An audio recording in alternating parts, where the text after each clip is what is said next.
Hello friends, welcome you all. आज हम vision IAS के 12th मई वाले डेली करंट अफेयर्स डिस्कस करेंगे। So without delaying let's start our discussion. 6 articles आज हमें डिस्कस करने हैं, one by one we start the discussion. So friends, the first article deals with the 15th conference of parties. Meeting अभी हुई है UNCCD की, यानी कि United Nation Convention to Combat Desertification, अभी हो ही रही है एंड अल्टीमेटली वहां से ये रिपोर्ट रिलीज हुआ है, drought in numbers 2022 report. And इस रिपोर्ट में क्या बातें कही गई हैं वी विल डिस्कस। लेकिन आपको पता होगा when we talk about UNCCD या फिर यूएनसीबीडी या फिर यूएन एक्ट ट्रिपल सी, ये सारे के सारे आउटकम कहाँ से हैं? रियो समिट जो 1992 में हुआ था, ठीक है। और बेसिकली ये तीनों लीगली बाइंडिंग कन्वेंशन है एक्चुअली, अगर देखा जाए तो। So we will start the discussion about it, but before that look at the syllabus. तो सिलेबस की बात करें तो देख सकते हो, डिजास्टर एंड डिजास्टर मैनेजमेंट में ये आपका कवर हो जाएगा, कंजर्वेशन, इन्वायरमेंटल पोल्यूशन, इन सब में आपका ये कवर होगा। तो ये जो रिपोर्ट है ये बेसिकली ड्राउट और उसके इम्पैक्ट जो लाइफ एंड लाइवलीहुड पर हो रहे हैं उसको एनालाइज करता है एंड इट कवर्स 196 कंट्री। और कल ही हमने डिस्कस भी किया था कि जो कॉप 15 की मीटिंग है वो अभी ऑर्गेनाइज हो रही है, और आपको पता भी होगा कि कॉप 14 जो हुआ था वो इंडिया में ही हुआ था। क्या कुछ आउटकम निकले थे कॉप 14 के? अगर आपको पता है तो आप कमेंट सेक्शन में बता सकते हो। तो along with this report, global drought vulnerability index भी रिलीज की गई है as a part of the assessment. तो सबसे पहली बात तो हम की हाईलाइट देखेंगे तो देख सकते हो सिंस ईयर 2000 जो नंबर है as well as duration of drought, drought मतलब क्या, सूखा, वो 29% से बढ़ी है।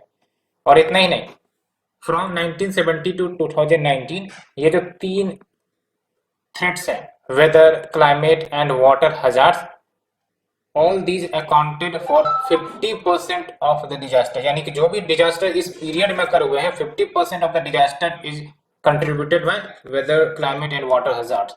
एंड 45% जो डिजास्टर रिलेटेड डेथ हुए हैं वो इन्हीं हजार्ड्स के कारण हुए हैं।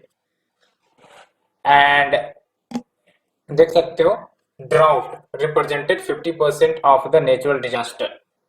तो जो नेचुरल डिजास्टर में ड्राउट का कंट्रीब्यूशन है वैसे तो 15% ही है, लेकिन अगर डेथ की बात करें तो largest human death because of the drought देखने को मिला है फ्रॉम द पीरियड 1970 टू 2019। और इसका कारण भी है, ड्राउट मतलब क्या, डायरेक्ट ये तो आपका जैसे फॉर एग्जांपल पानी की किल्लत हो, ये तो डायरेक्ट हमारे लाइफ को ही थ्रेट कर देती है। अगर ड्राउट हुआ तो फिर एग्रीकल्चर नहीं हो पाएगा, ठीक है, फोर्स्ड माइग्रेशन देखने को मिलेंगे।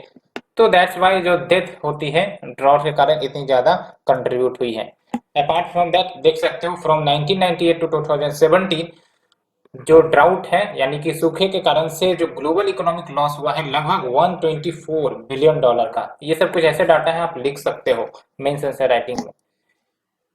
एंड 2022 में more than 2.3 billion people faces water stress. तो वाटर स्ट्रेस, जहां ड्राउट होगा वहां पर वाटर स्ट्रेस तो होंगे होंगे, और खासकर इंडिया में भी वाटर स्ट्रेस की समस्या बढ़ती जा रही है। कैसे? तो इंडिया स्पेसिफिक फाइंडिंग्स की बात करते हैं। देख सकते हो nearly 2/3 of the country suffered drought during the year 2020 to 2022। इन 2 सालों में लगभग 2/3 पार्ट ऑफ द कंट्री, 2/3 हिस्सा, मतलब समझ रहे हो, 66% part of the country suffered drought, ठीक है। एंड ज्योग्राफिकली अगर देखा जाए तो इंडिया का जो ड्राउट वल्नरेबिलिटी है, ड्राउट वल्नरेबिलिटी यानी कि आने वाले समय में इंडिया जो है ड्राउट की कंडीशन को झेल सकता है, फेस कर सकता है, इसी को कहते हैं ड्राउट वल्नरेबिलिटी। और ये कंपेयर की गई है with that of the sub Saharan Africa. और जब हम बात करते हैं सब सहारन अफ्रीका की तो आपको पता ही होगा ये काफी ज्यादा ड्राउट प्रोन इलाका है, because sub Saharan Africa comprises the desert component as well. आपको पता है ना सहारन डेजर्ट वेस्टर्न अफ्रीका में, वेस्ट नॉर्थ वेस्टर्न अफ्रीका की अगर हम बात करें तो आप समझ सकते हो क्या इंडिकेशन है। इंडिकेशन यही है कि आने वाले समय में इंडिया में भी ड्राउट की समस्या काफी गंभीर हो सकती है। इसके कारण जो इम्पैक्ट है पॉपुलेशन पर, लाइवलीहुड पर, एग्रीकल्चर पर, वो सब भी देखने को मिल सकता है।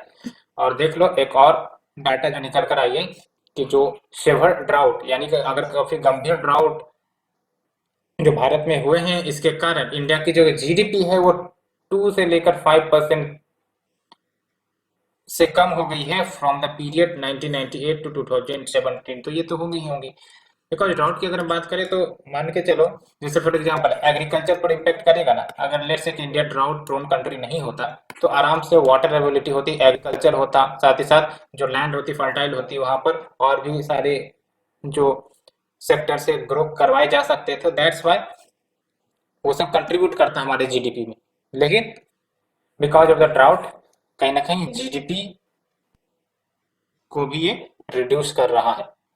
एंड यहाँ पर आप देख सकते हो over 68% of India is vulnerable to the drought, ये तो हमने देखा भी।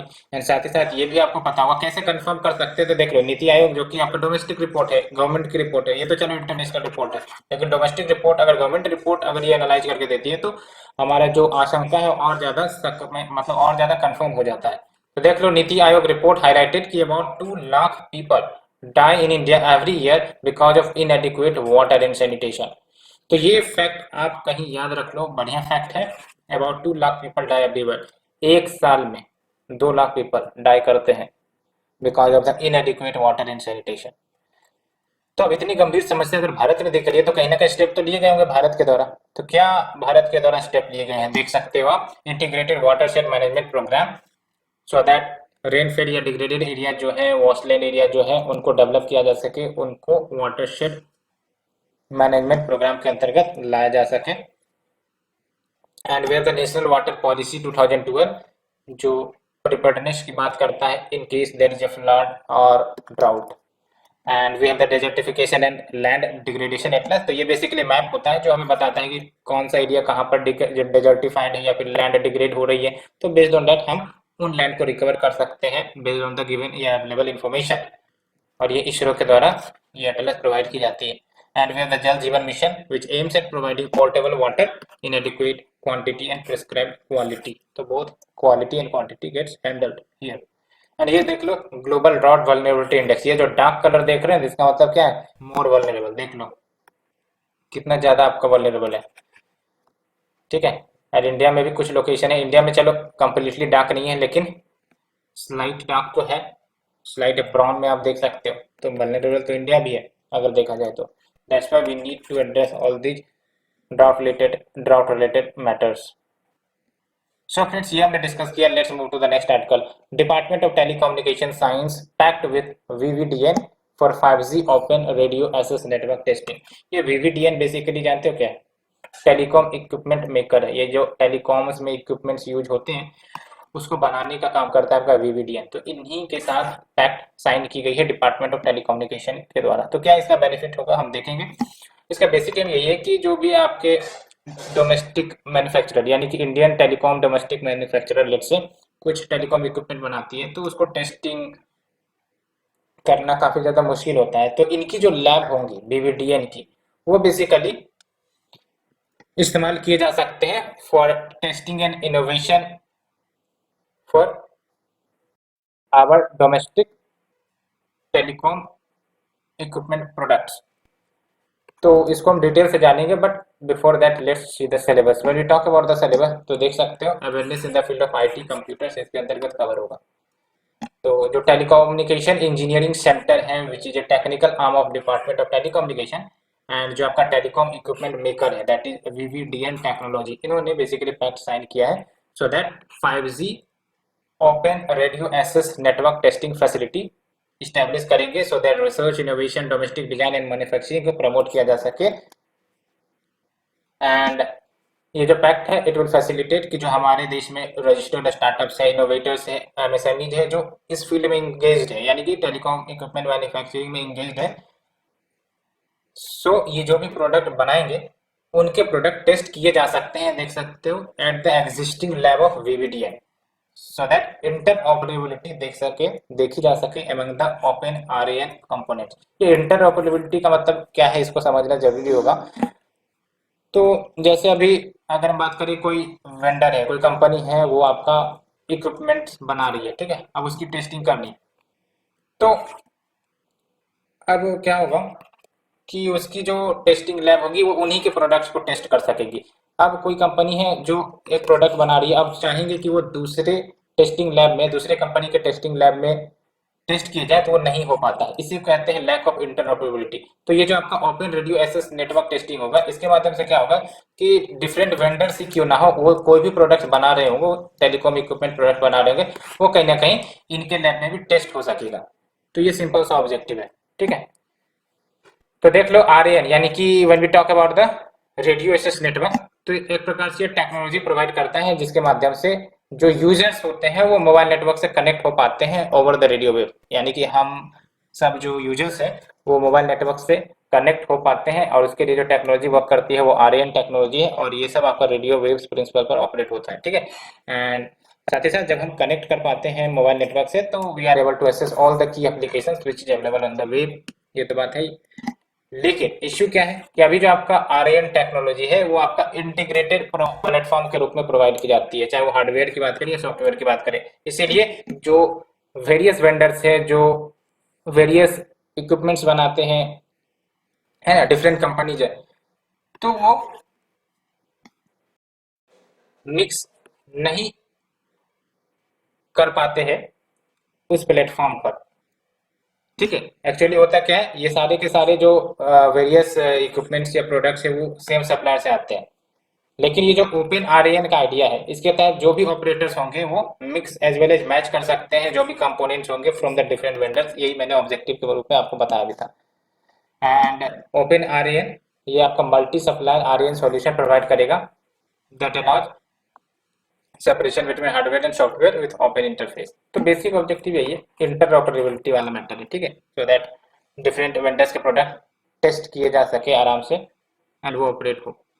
तो देख लो बेनिफिट ऑफ ओपन आरएएन की बात करें तो intelligent and programmable networks as well as automation and manageability, faster time to the market, ये सब कुछ बेनिफिट्स हैं, तो आप देख सकते हो। सो फ्रेंड्स ये हमने सेकंड आर्टिकल डिस्कस किया, let's move to the third article, consultation on creation of integrated battle groups being compiled. तो बेसिकली इंटीग्रेटेड बैटल ग्रुप बनाने की प्लान चल रही है, और ये बेसिकली ग्रुप ऑफ बटालियंस होंगे कि लेट्स से कि अगर कोई वॉर छिड़ गया, ठीक है, तो तुरंत ये डिप्लॉय किए जा सके, ये जो आपके इंटीग्रेटेड बटालियन ग्रुप्स होंगे, ठीक है। तो इसका बेसिक ऑब्जेक्टिव यही है। तो अगर हम सिलेबस की बात करें तो it will be covered under security challenges and there management in border areas. तो देख लो, a holding formation on the western front and a strike formation on the northern borders, इसी को आईबीजी में कन्वर्ट किया जाएगा। सिंपली ये जो IBG है एक प्रकार से कोल्ड स्टार्ट स्ट्रेटजी के कंटेक्स्ट में देखा जाता है। ये जो कोल्ड स्टार्ट स्ट्रेटजी है एक प्रकार से स्ट्रेटजी है जिसके तहत लेट्स से कि अगर कोई सिचुएशन हो गई वॉर वाली, तो तुरंत बहुत ही जल्द या फिर कहो विद इन डेज जो भी आपके ट्रूप्स होंगे उसको डिप्लॉय किए जा सकते हैं, ठीक है। यानी कि एक प्रकार से ये रिजर्व बटालियंस के रूप में होंगे, और जैसे ही कुछ वॉर जैसे सिचुएशन अराइज होते हैं तो तुरंत ही एक्टिवेट हो जाएंगे, ठीक है। तो अगर हम बात करें इंटीग्रेटेड बैटल ग्रुप की तो देख सकते हो these are brigade size agile self sufficient and combat formation जो सिंपली लॉन्च कर सकते हैं strikes against the adversary. And जो भी आपके आईवीजी होंगे वो आपके 3 टीज पर आधारित होंगे, थ्रेट, टेरेन, टास्क, एंड जो रिसोर्सेज होंगे वो उसी अनुसार एलोकेट भी होंगे। एंड जो भी होंगे ये लाइट होंगे सो दैट लो कॉस्ट हो एज वेल एज जो मूवमेंट होगा ट्रांसपोर्टेशन होगा इन बटालियंस का वो आसान हो सके।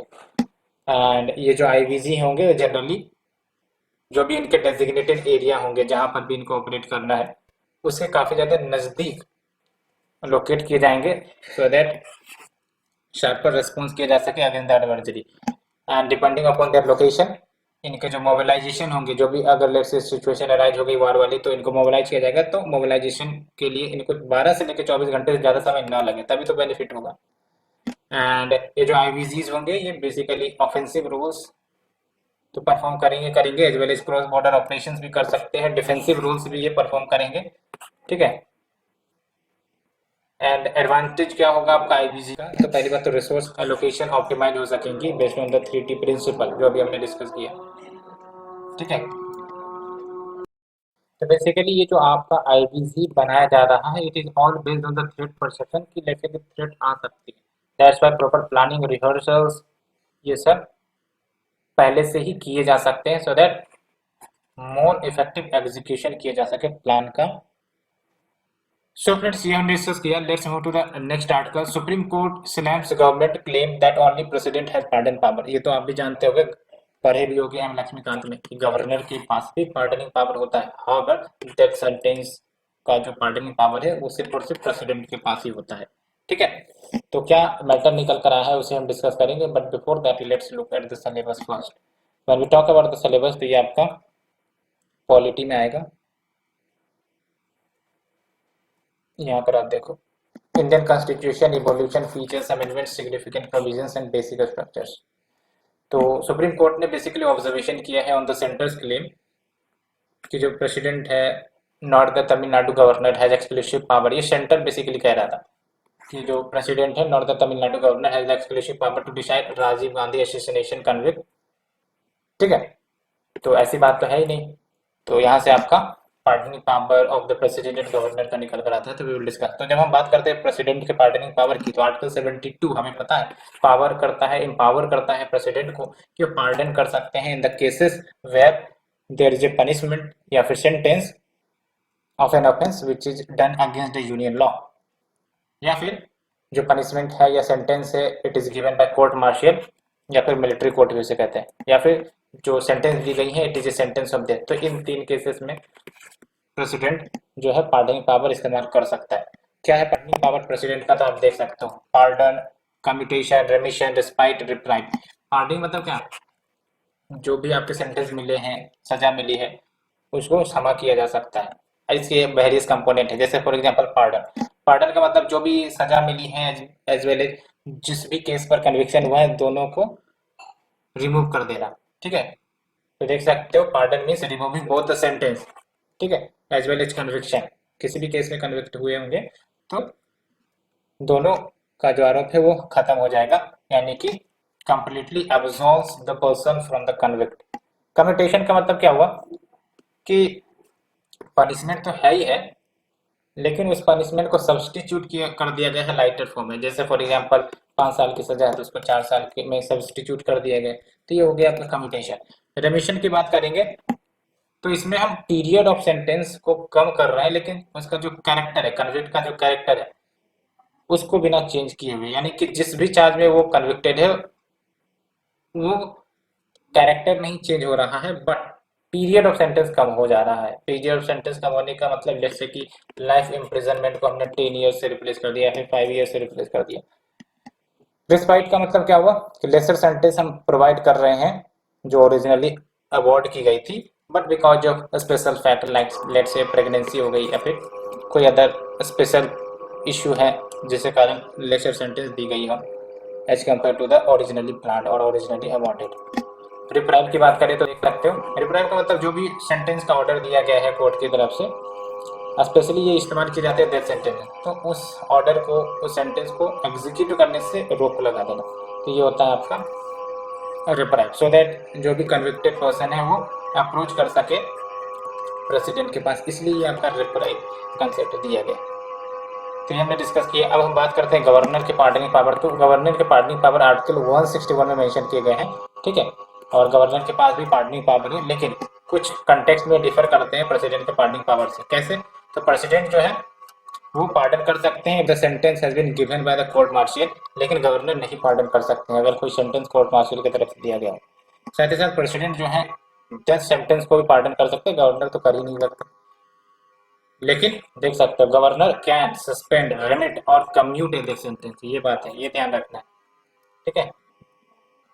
एंड गवर्नर भी pardon, reprieve, respite, रेमिशन of punishment या सस्पेंड ये करते हैं। जो आप देख रहे हो पार्डन, कम्यूटेशन, रेमिशन ये सब एंजॉय गवर्नर भी करते हैं, बट डेथ सेंटेंस की बात करें तो वो नहीं, ठीक है।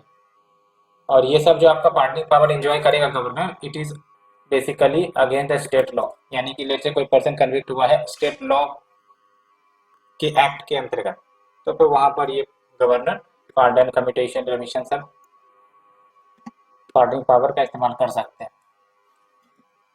तो फ्रेंड्स इसे हमने डिस्कस किया। Let's move to the next article. SEBI constitutes advisory panel on environmental social and governance related matters. तो ये एडवाइजरी पैनल का क्या काम होगा वो हम देखेंगे, but before that what you mean by environmental social and governance. तो एनवायरमेंटल सोशल एंड गवर्नेंस एक प्रकार से स्टैंडर्ड सेट ऑफ क्राइटेरिया है, कंपनी के लिए बेसिकली होती है कि भाई साहब जो कंपनी है वो एनवायरमेंट फ्रेंडली कितना है, सोशल मैटर्स को कितने अच्छे से वो हैंडल करती है, यानी कि जो रिलेशनशिप है between the employers and employee वो कितने अच्छे से हैंडल करती है, एज वेल एज गवर्नेंस की क्या परफॉर्मेंस है। इन सब पर बेसिकली स्टैंडर्ड जो सेट किए जाते हैं वो आपके ईएसजी क्राइटेरिया के अंदर बताते हैं, सो दैट जो भी इन्वेस्टर हैं अगर वो एनवायरमेंटली ज़्यादा कंसर्न है तो बेस्ड ऑन दीज स्टैंडर्ड्स वो कंपनी को एनालाइज कर सके, उसके बाद वो फिर इन्वेस्ट करना चाहे तो करें। तो ये बेसिक एम होता है। तो let's discuss the syllabus first. तो सिलेबस की अगर हम बात करें तो जो सिलेबस होगा it will be covered under Indian economy. Indian economy नहीं, ये तो आपको ईएसजी स्टैंडर्ड्स है ना। तो conservation, environmental pollution, degradation, environmental impact assessment, इससे भी लिंक कर सकते हो, साथ ही साथ इंडियन इकोनॉमी से भी जोड़ सकते हो, ठीक है। तो ये जो टर्म्स ऑफ रेफरेंस होगा पैनल का, टर्म्स ऑफ रेफरेंस यानी कि जो आपका एडवाइजरी कमेटी बनाई गई है उसका क्या काम है, उसको कहते हैं टर्म्स ऑफ रेफरेंस। तो इसमें देख सकते हैं किस प्रकार से business responsibility and sustainability report को एनहांस किया जा सकता है, and ESG ratings, ESG investing, इन सब पर वो बेसिकली अपना रिपोर्ट तैयार करेगा। ईएसजी क्राइटेरिया के बारे में हमने तो बता भी दिया है आपको। It is a set of standards, किसी भी कंपनी के लिए होती है, विच आर सोशली कॉन्शियस, यानी कि कोई भी इन्वेस्टर्स है अगर इन्वेस्टमेंट करना है तो बेस्ड ऑन दीज इंडिकेटर्स कि उनके यानी कि कंपनी के जो इन्वायरमेंटल क्राइटेरिया क्या है, सोशल क्राइटेरिया क्या है, गवर्नेंस स्टैंडर्ड क्या है, तो उस आधार पर जज करके वो इन्वेस्ट करें, ठीक है। जैसे फॉर एग्जांपल इन्वायरमेंटल क्राइटेरिया की बात करें तो इसके अंतर्गत कंसिडर की जाती है कंपनी के परफॉर्मेंस को कि वो नेचर के तरफ कितना झुका हुआ है ना, यानी कि कितना नेचर फ्रेंडली है। सोशल क्राइटेरिया की बात करें तो एग्जामिन करता है कि कैसे ये रिलेशनशिप को मैनेज करेगा with the employees, suppliers, customers, communities, और गवर्नेंस की तरफ वो कितना अच्छा गवर्नेंस मेंटेन करके रखता है अपनी कंपनी में, जैसे प्रॉपर टाइम पे ऑडिटिंग करवाना, इंटरनल कंट्रोल्स, शेयर होल्डर के राइट्स कितने ज़्यादा इंश्योर्ड हैं। तो ये सब हो गया गवर्नेंस के अंतर्गत। बेनिफिट क्या होगा ईएसजी का, तो कोई भी कंपनी लेट्स ईएसजी स्टैंडर्ड को फॉलो करता है तो इन्वेस्टर आराम से इन कंपनी में इन्वेस्टमेंट करना चाहेंगे, ठीक है, सो दैट उनके जो पर्सनल वैल्यूज हैं, एस्पिरेशंस है, बिलीफ्स है, वो भी फुलफिल हो सके और कंपनी को एक्स्ट्रा कैपिटल मिल सके। तो एक और बेनिफिट ये होगा कि कंपनी को कैपिटल एसेस हो सकेंगी, ठीक है, and better operational performance, better strong performance, as well जो कैपिटल के ऊपर जो कॉस्ट आएंगे कंपनी को वो भी कम होगा। अदर बेनिफिट्स क्या है, तो लोअर एनर्जी कंजम्पशन, जो एम्प्लॉय मोटिवेशन है वो भी बूस्ट होगी, टैलेंट भी अट्रैक्ट होगा, as well as social credibility भी बढ़ेगी, सोशल क्रेडिबिलिटी भी बढ़ेगी। अगर हम ईएसजी के स्टेटस की बात करें, भारत में से क्या स्टेटस है ईएसजी, यानी कि वही हमने बताया आपको, इन्वायरमेंटल सोशल एंड गवर्नेंस, तो क्या स्टेटस इंडिया में, तो वी हैव द बीआरएसआर। बीआरएसआर हमने डिस्कस भी किया था आपको, business responsibility and sustainability report. इस रिपोर्ट के अंतर्गत बेसिकली सेबी ने नोटिफाई किया है कि ईएसजी रिपोर्टिंग करना होगा कंपनी को, ठीक है। एंड जो बीआरएसआर है वो किसके लिए एप्लीकेबल होता है, हर एक कंपनी का एप्लीकेबल नहीं होता है। देख सकते हैं टॉप 1000 लिस्टेड एंटिटीज, ये company in terms of market capitalization, ठीक है, उनके लिए बीआरएसआर एप्लीकेबल होता है। और ये भी कहा जा रहा है कि जो रिपोर्टिंग है बीआरएसआर का वो मैंडेटरी हो जाएगा from the financial year 2022 to 23 onwards. So friends, we have discussed this article. Let's move to the next one. Delhi High Court delivers a split verdict on martial rap criminalization. Marital rape के बारे में हमने बहुत सारे articles वैसे discuss किए हैं। क्या है मार्शल रेप, सेक्शन 375 के बारे में हमने डिस्कस किया, ठीक है। तो यहीं से आपका ये इश्यू निकल कर आता है। But before that let's discuss the syllabus first. तो when we talk about the syllabus, तो ये आपका mechanism, laws, institutions and bodies constituted for the protection and betterment of the vulnerable section, इसके अंतर्गत कवर होगा, ठीक है। देख लो, ये जो वर्डिक्ट है बेसिकली एक प्लिया फाइल की गई थी जिसके तहत जो एक्सेप्शन है रेप लॉज में, है ना, क्या एक्सेप्शन है कि बेसिकली अगर सेक्सुअल इंटरकोर्स होता है between the man and his wife without the consent of the wife, तो बेसिकली एक्सेप्शन है कि रेप के अंतर्गत कंसिडर नहीं किए जाते हैं, और बेसिकली इसी को मार्शल रेप भी कहा जाता है, ठीक है। And marital rape is not criminalized. And देख सकते हो section 375 of Indian penal code ये रेप को डिफाइन करता है, ठीक है। बट हमें ये जानना होगा कि जो एक्सेप्शन 2 है ऑफ द सेक्शन 375 ये मार्शल रेप को डिक्रिमिनलाइज करता है। मार्शल रेप मतलब मैंने आपको बताया sexual intercourse between a man and his wife, ठीक है, तो हम कहते हैं मार्शल रेप। एंड बेसिकली अभी आपका जो मार्शल रेप है वो डिक्रिमिनलाइज है। एंड जो सेक्शन 375 है इसको बेसिकली 2013 में अमेंड की गई थी सो दैट जो एज ऑफ कंसेंट है फॉर सेक्सुअल इंटरकोर्स वो 18 ईयर्स हो जाए between the man and the women, but with the consonance with the concurrence with the of the other statute, ठीक है।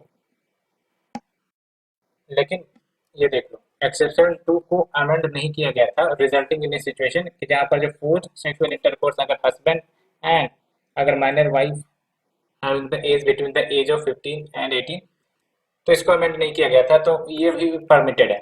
दिस इज द मैटर, ठीक है। और इस कंटेक्स्ट में देख सकते हो independent thought versus union of India, इसके तहत सुप्रीम कोर्ट ने कहा था कि जो एक्सेप्शन 2 है ये चूंकि गर्ल चाइल्ड से रिलेटेड है because these girls comes under the age below 18, तो इसको स्ट्राइक डाउन किए जाने चाहिए, ठीक है। लेकिन this case does not deal with the issue of marital rape, and अभी फिलहाल सेक्शन 375 को अमेंड किया भी नहीं गया है, ठीक है, to include 18 years in case of marital rape. तो फ्रेंड्स ये हमने आर्टिकल डिस्कस किया, ऑल दीज आर्टिकल्स। आज के लिए इतना ही। Thank you friend, thank you very much for the discussion.